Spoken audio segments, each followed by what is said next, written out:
Howdy and welcome to Serial at Midnight. My name is Heath, and in this episode we're talking to Darren Koziol from Dark Oz Comics. He's an Australian comic book creator.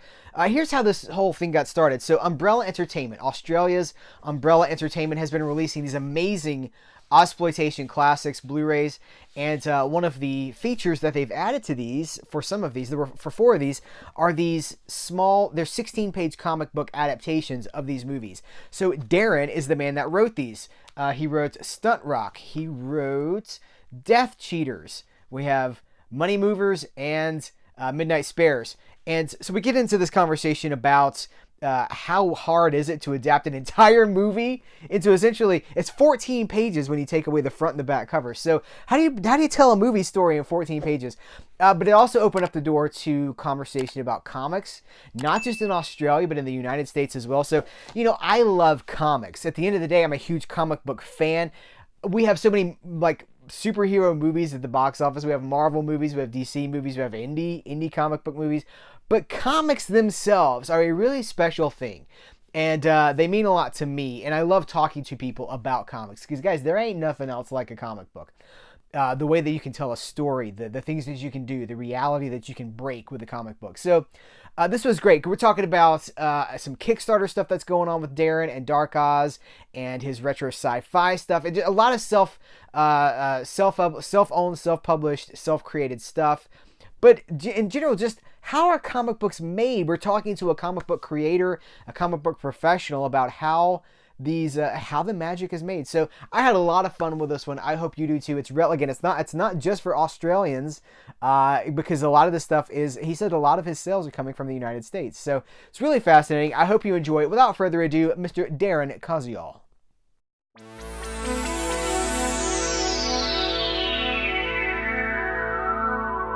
Comics in Australia. Did you grow up loving comics? What was your first exposure to comics? And you're like, I love this. Yeah, well, as kids, we always grew up reading comics. Our parents would always encourage it. It's a great way for kids to learn to read. So we grew up with a lot of Disney comics, and I still love those. They're really clear and easy to read.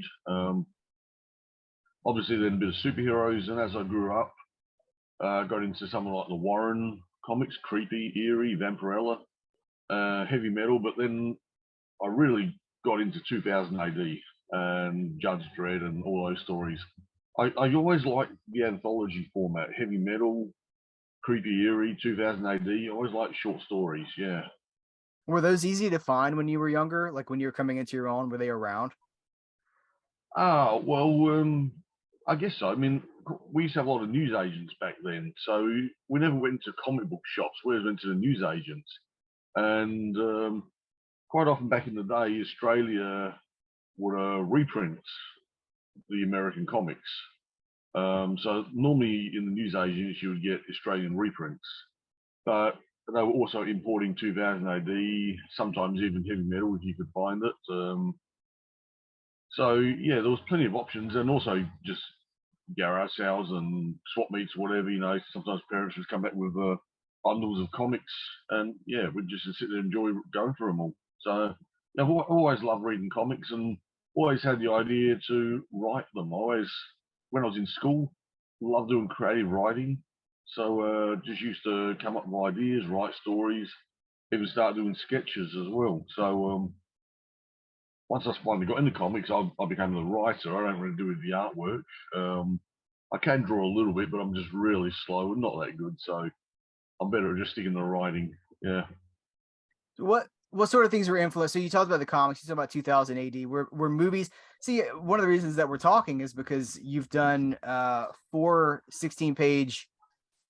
What we call them mini comics. They're 16-page comics for those. Yeah, comic book adaptations of Australian movies. Yeah. Were movies an influence on you? Like, were you? Oh, yeah, man. We absolutely love movies. Obviously, probably the biggest influence was Mad Max. Crikey, I remember we were seeing the adverts as kids for Mad Max 2 on having adverts on TV was coming up, and we kept pestering our parents, "Can you take us to that?" And we were too young, but yeah, Mum took us anyway. And apparently, the scene when when Max, near the start, when Max opens the truck door and the dead body falls out, apparently I almost jumped out of my skin and my mum was about to take me home. And I was like, no, we're going to stay and get watching it. No, we've always loved movies. Grew up with, had TV and everything. We actually ended up getting a beta when everyone else went with VHS. So, well, okay, so movies and 2000 AD and heavy metal and this, you're painting a very clear picture of the kind of stuff that motivated you and inspired you. And we can see over your shoulder, I'm looking at retro sci-fi. We've got monsters. Tell me a little bit about, I want to know about Dark Oz, and I want to know about, what you're working on. I want to know what creatively fires you. Okay, so basically Dark Oz, it's Australian. The name Dark Oz is actually taking letters out of my name, Darren Koziol. So you get DAR from Darren and KOZ from Koziol. I really want, basically back in 2009, I had a bit of a gap between jobs. And I thought, okay, I'm going to start making that comic that I've always wanted. I'd also been collecting Australian independent comics at the time, like during the 80s and 90s.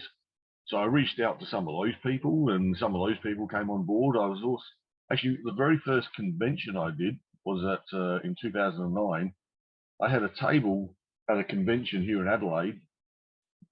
I didn't even have anything to sell. I just hired a table, put out flyers saying that I want to make a comic, and I was looking for people to work on it. So I paid for the whole table. I was there all weekend, just basically handing out flyers. And next year I was back there with the first comic. So it took basically a year to put the first issue of DK together, which I have it here. That's the very first issue. So DK, my initials are DK, so hence the title. But the main lead story was like zombies, so you get decaying, rotting zombie flesh. Unfortunately, I drew one of the stories in here, so it's not very good. But there is some actually pretty good artwork. But that was the first issue. I was really lucky to get an amazing artist, Dave Heinrich, on the front cover, and that's my Valiant. It's an Australian muscle car, which has been appearing in the comics ever since. Kind of like a signature, a bit like Sam Raimi puts his car in most of his movies. Evil Dead, Spider-Man, Doctor Strange. So my Valiant, that's a bit of a signature, like Stan Lee making all his cameos. So I started making the horror because I guess I really love heavy metal, creepy and eerie, that type of thing. So the horror stories was where I started, but later I branched out into doing retro sci-fi, which you see behind me. These are all the variant covers for the next issue that's running on Kickstarter now. Tell me about Retro Sci-Fi Tales. Okay, so this is a much more along the lines of 2000 AD and heavy metal. So you get an average of 6 stories per issue. So mostly short stories, but a couple of them are serials that continue, kind of like in 2000 AD, they were like ongoing, continuing stories. Sometimes a story will just be split over 2 issues, sometimes up to 6 issues, but most of the stories are standalone. So this was really inspired by a lot of the old Flash Gordon, Dan Dare, Buck Rogers, and all your 50s B-grade science fiction movies, Ray Harryhausen effects, and all that kind of stuff. I absolutely love that old school science fiction. One of my big inspirations was this fantastic book I have, like of old science fiction artwork and so on. So when I was a kid, I could not stop looking through this book. I was just like addicted to it. I was just looking through it every night, just dreaming. I love that old style of the science fiction. So when I decided to make a sci-fi comic, I made it retro sci-fi. I'm not a fan of mobile phones and all modern technology as far as how it can affect stories. It's kind of like every time you see a monster movie these days, they're just like they always got to build in the plot point where they can't get reception with their phone. It's almost like the 555 phone number. It's this ongoing joke. Oh, we can't get reception. Now the monster can attack us.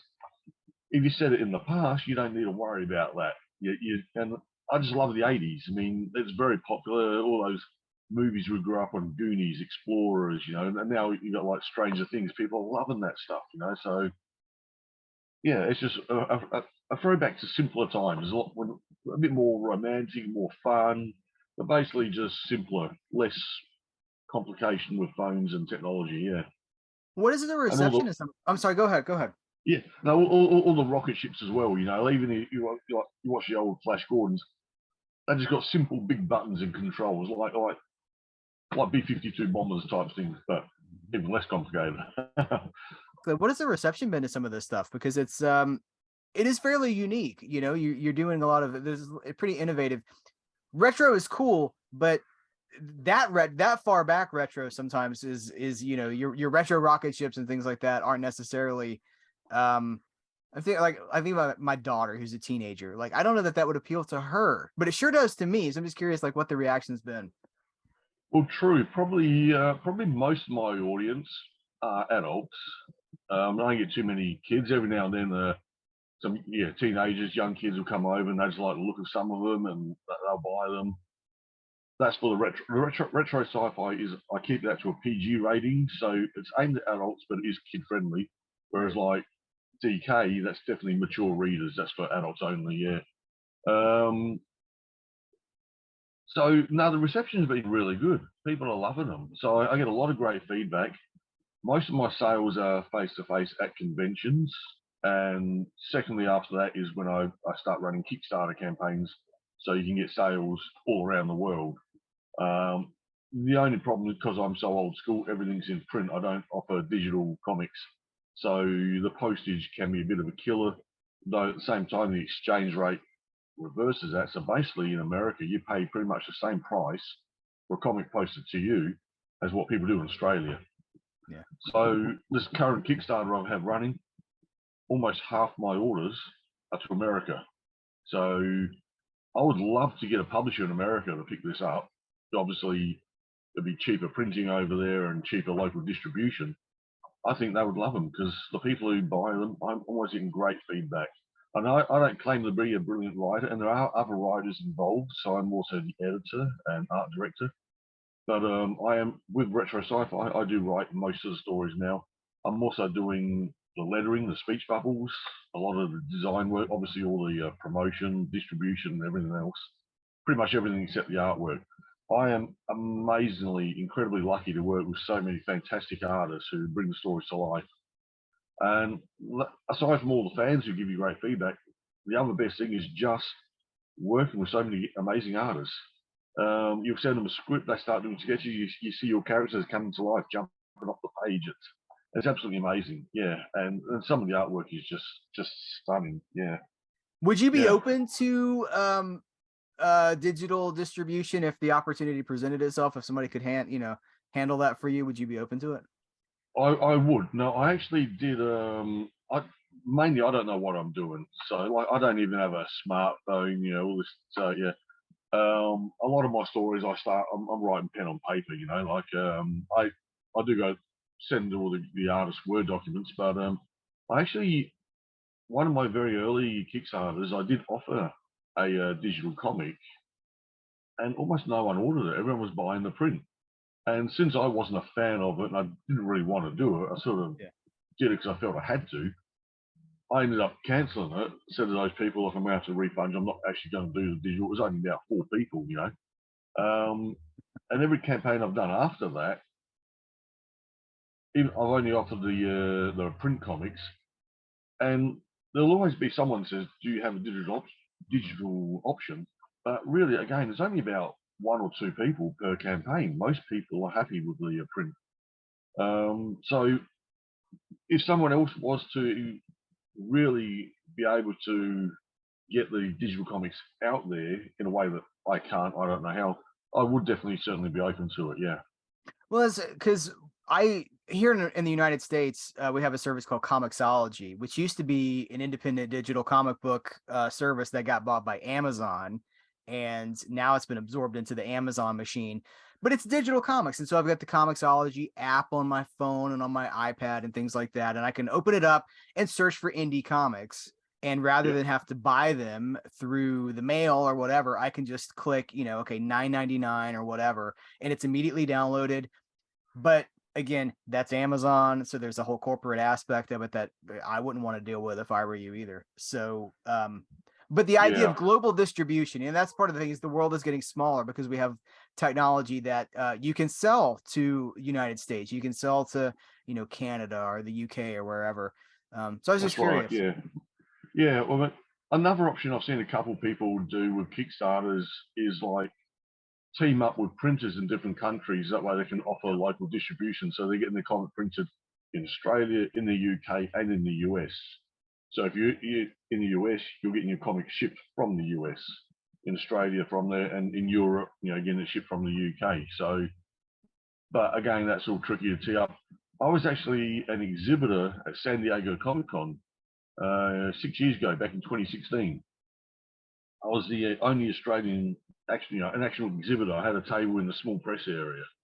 It was an amazing, amazing experience. Now, I took a lot of comics over to sell there. Now, before doing that, I was chasing up all these different leads in America, trying to find. I thought surely it must be cheaper for me to get my comics printed at a local printer somewhere in America, and just shipped to San Diego Comic Con or to my hotel. I couldn't find anywhere. In the end, it was cheaper for me to get the comics printed in Australia, pay for extra luggage on the plane, and carry them with me. It was crazy, yeah.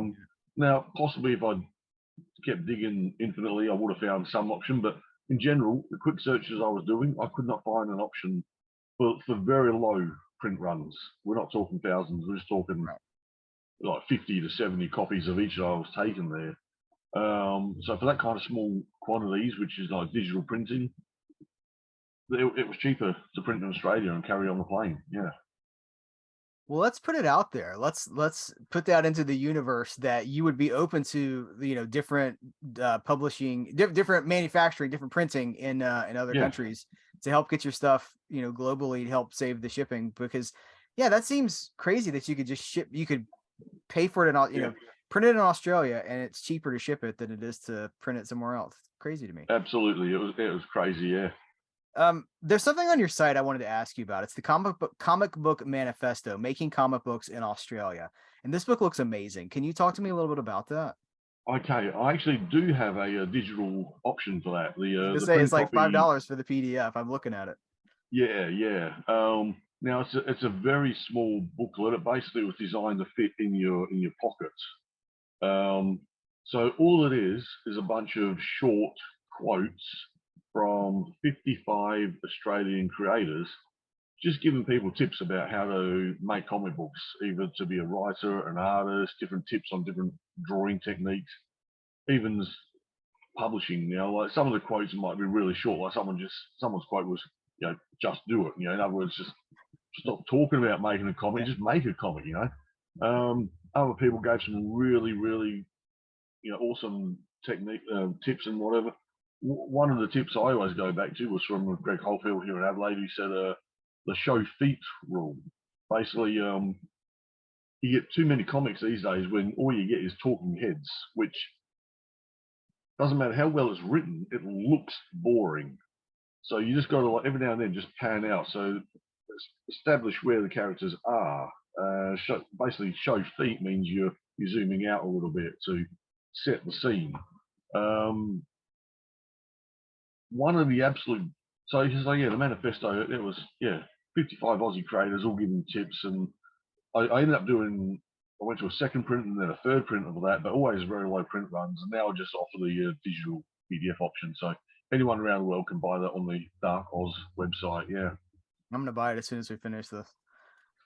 Personally, one of my best ever tips as far as making comic books was from 2000 AD on their website a long time ago when I was looking at maybe submitting a story to them. They said pretty much like take an American comic, it gets you standard superhero comic, normally about 20 to 22 pages of actual story, and they said rewrite it as a 6-page story. In other words, condense it. Get rid of all the waffle, all the talking heads, and you just end up with this really tight, really fun, action, fast-paced story. that's how I try to write with a lot of mine. So I try to keep all the stories exciting, fun, action, fast. Exactly, yeah. Yeah, I'm holding up Um, You've written 4 mini comics, 16-page comics for Umbrella Entertainment Ozploitation Classics releases, where you've done the exact same thing that you're talking about, which is condensing larger stories into fewer pages. There they are. You got all 4 of them right there. yeah. How Now that, challenging is that, or is it fun, or is it a good challenge?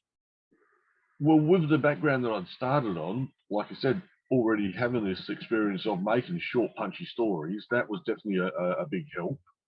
And obviously, the reason why this sort of worked out with me and Umbrella and the movies was because basically I do Ozploitation. So one of the best sellers when I went to America was this issue here, the Ozploitation issue. Um, we got these American tourists stuck in the Aussie outback and getting attacked by every animal you can imagine. So Americans have always had that belief that everything in Australia wants to kill you. So basically just play played up to that. So yeah, pretty much all my comics, whether the DK horror or the retro sci-fi, they're all Ozploitation, to quote Quentin Tarantino created that term. So yeah, now to take a feature length movie and adapt it is a bit of a challenge, but Umbrella wanted all the stories done in 14 pages. So it's a 16 page booklet once you count the front and back covers, Mm-hmm. but the story is 14 pages. So that is, yeah, it was a big challenge. Luckily, the first movie we did was Stunt Rock, which really doesn't have much of a plot.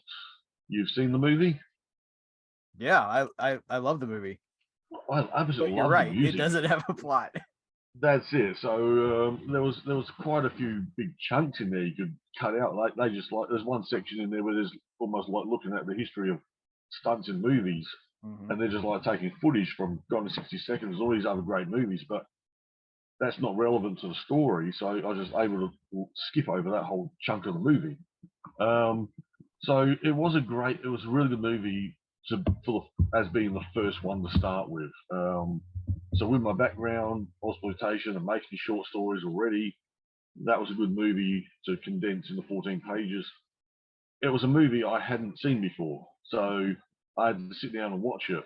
So basically, you sit down and watch the movie for the first time, watch it a second time, start making a few notes, and then really start working out, okay, what's going to happen on each page. Now, the toughest one was Money Movers. That was very very tough. There's a lot in that movie, and a lot of great dialogue. Very gritty, tough, realistic. At the time, it was an R-rated movie. Probably not. They still got the R rating on it now, but in modern day terms, it's probably just an M rating. But there was a lot of dialogue in that to fit in and condense. They do stand alone, so you can read the comic and make sense of it if you haven't seen the movie. But at the same time, if you have seen the movie, they really do complement it. Midnight Spares, the last one, I grew up on that movie. Absolutely love it. So getting the chance to make a comic adaptation of that was just like wow, yeah, I love it. That was so cool. Yeah. Have you heard from any of the people that worked on the movies about the comics? Did anybody have to sign off on anything, or? When I did the first two, Stun Rock and Deaf Cheaters, they're both directed by BTS, Brian Trenchard Smith. He's made a lot of great movies over the years. He's one of Tarantino's favorite obscure directors. But I mean, he made some great movies like Dead End Driving, BMX Bandits, The Man from Hong Kong, Turkey Shoot, Frog Dreaming, lots of great movies.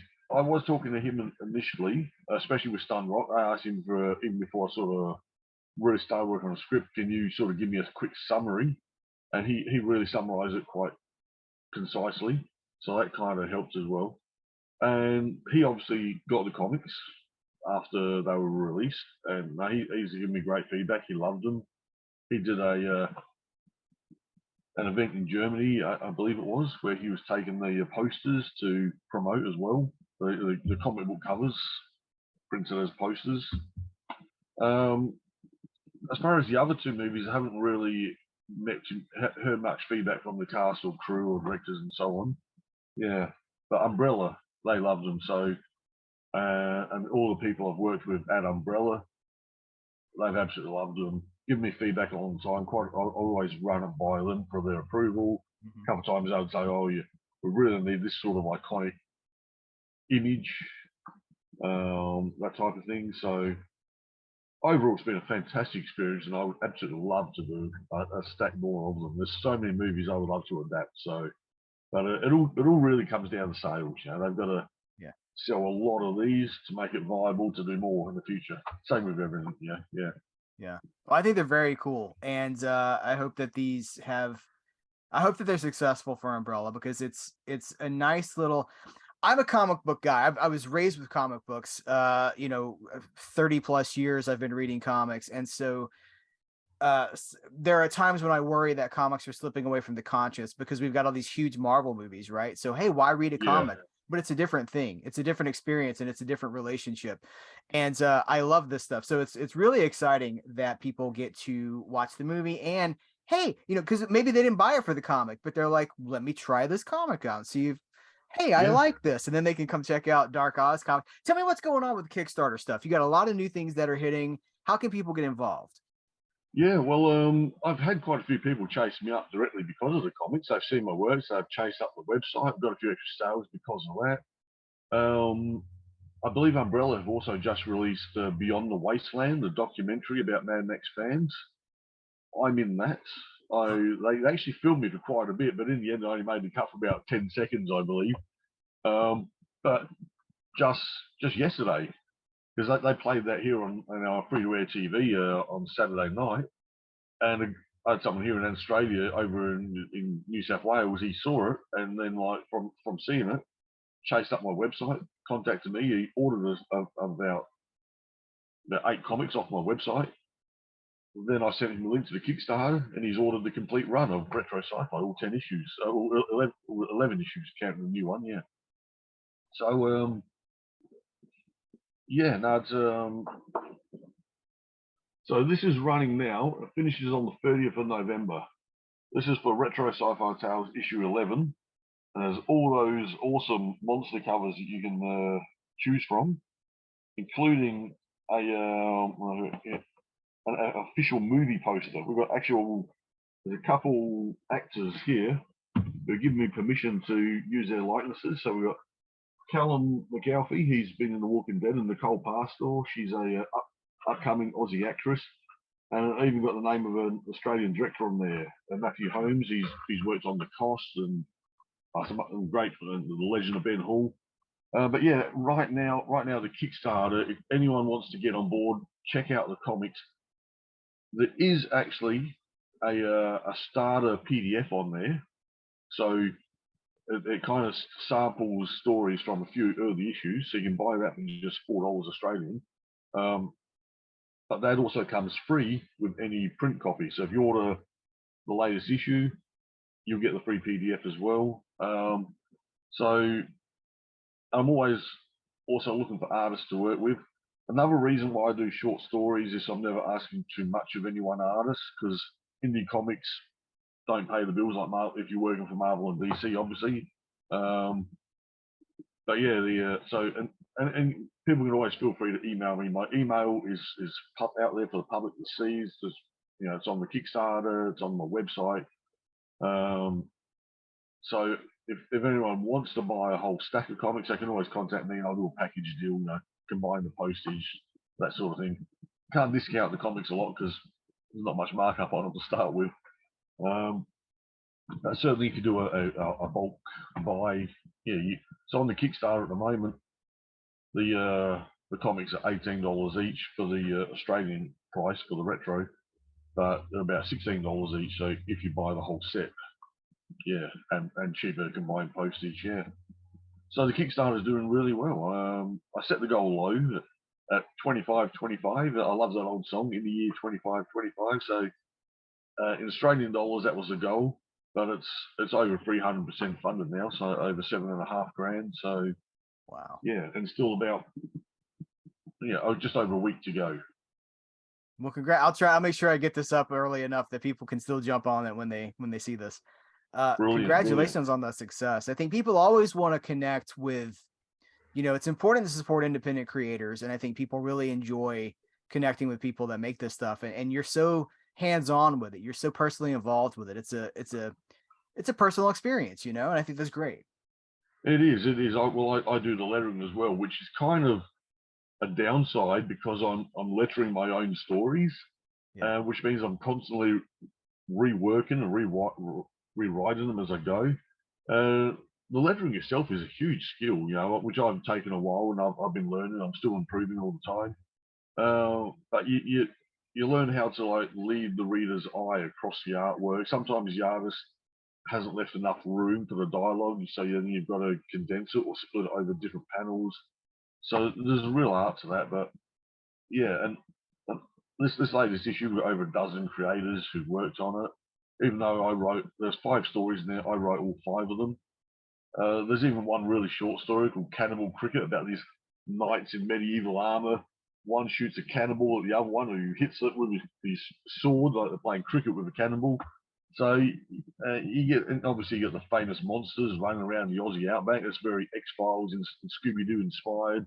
We've got Bruno and Maggie, my 2 characters, basically chasing the monsters. They got the help with these group of kids like the Goonies or Being Expanded. So there's a lot of that real nostalgia vibe, but overall, they're always just good fun.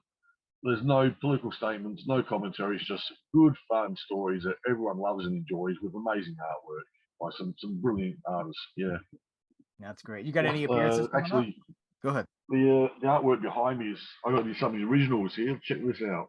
There's the Dracula Ooh. one. Absolutely amazing artists. The Hound of Dracula. So, and then they're digitally coloured. So that artwork there is by Ben Sullivan, absolute legend artist in Melbourne here. So Unbelievable. with Tristan Tate doing the colours, Alistair Lockhart on the movie poster. Lots of amazing artists, and yeah, Dan Lynch doing the colours. We've got Federico De Luca from Germany. Most of the artists are Australian, but I do use artists from overseas as well, especially when you get some of the quality coming through.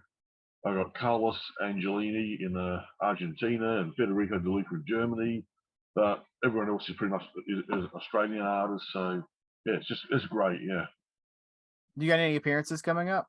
Conventions or anything? I've just done 2 over the last weekend. So the weekend just 2 weekends ago, so the 12th and 13th of November, I did Supernova here in Adelaide. That's like it's a big comic book convention, comic book pop culture convention. I actually met Flash Gordon. I got a photo with Flash Gordon. Oh, How there's cool Sam. is Nice. that? That was brilliant. So that was that was just amazing. At the end of the convention, I even got him to come up to my table, and I've got a photo with him and me at my table, which a bit of a no-no, but he sort of we were talking and everything. He was real happy. I gave him a couple of my comics, so that was great.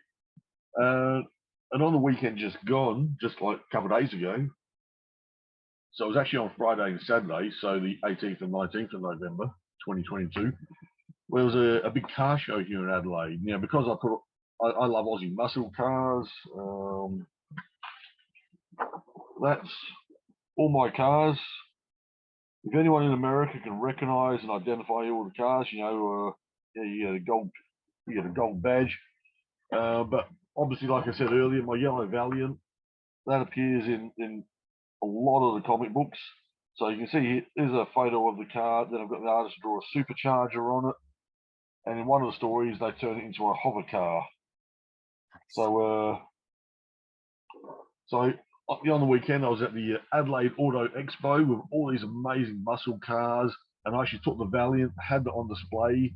Basically, it was like you can see the car from the comics, and so people come out, they love the comics, they can see the car. Here it is, it's been drawn with a supercharger and so on. And that was amazing. As far as the rest of this year, there might be a couple of small events. There's a lot of my comics probably aren't really suited to Christmas markets as such. So yeah, we've got one in-store appearance coming up at a collectible toy shop in Port Adelaide. So aside from that, I've really just got to focus on getting this comic finished, finish all the lettering, because the Kickstarter finishes on the 30th of November. The comic will be out in December. Basically, it's going to print on about the 2nd or 3rd of December. So Wow. yeah, I've got a busy week coming up. Yeah, you sure do. Is there anything else you want to hit before we let you go? That's okay. Next year, okay. All these okay, for people who are enjoying these Umbrella movie comics, as part of the deal when I signed on to do these, is that I'm also allowed to publish them myself in the larger magazine size format, Nice. which is going to be a lot easier on your eyes to read. The lettering on these is quite small. Now I made it very clear. I spaced the letters and stretched them a little bit, so it's very clear and easy to read. But obviously, it's quite small. I will be running a Kickstarter probably in February and March 2023. So only 2-3 months away, really, where you can order the comic books at magazine size. I will be doing them in 2 pairs of comics. So yeah, Stunt Rock and Death Cheaters will be like a double feature, Grindhouse double feature of comic books. You get those 2 comics will be collected into 1 magazine size, and then Money Movies and Midnight Spares will be collected into the second Grindhouse double feature comic book. And for anyone who doesn't yet have the Blu-rays, you can buy them directly from Umbrella. They'll ship them to America, but I will also offer them myself when I'm running the Kickstarter for the magazine size comics. So you can always, if you want, wait till then and buy the magazine size comics. Also get the Blu-rays with the mini comics. Aside from that, one of my most popular characters in retro sci-fi has been Captain Ice. So obviously here he lands on a planet full of Amazon beauties. Like I mentioned before, Abbott and Costello go to Mars. Now he's kind of been like Judge Dredd in 2000 AD, and he's had stories in every issue, and he's been very popular. He's getting his own graphic novel, which will be out next year. Now I've got Federico De Luca drawing it. He's stunning, absolutely stunning artwork. Now, retro sci-fi is normally PG rated, but this new comic is going to be for mature readers. It's set during World War II. If you liked Quentin Tarantino's Inglourious Bastards, it's sort of alternate history. And even in Once Upon a Time in Hollywood, you get that snippet of Leonardo DiCaprio in The 14 Fists of McCluskey, where he's turning the flamethrower around.